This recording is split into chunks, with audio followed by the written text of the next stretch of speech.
Ассалаумағалейкум, құрметті қазақ елі. Өзіміздің өмірлерімізге өзімізге балта шаппайықшы, құрметті ағайын.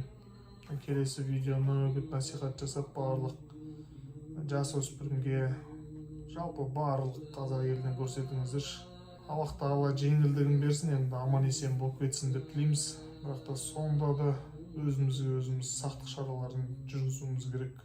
Бәріне үгіт насихатына келесі видеоны қараңыздаршы.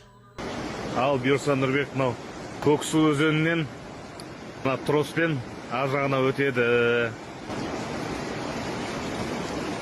Не болды?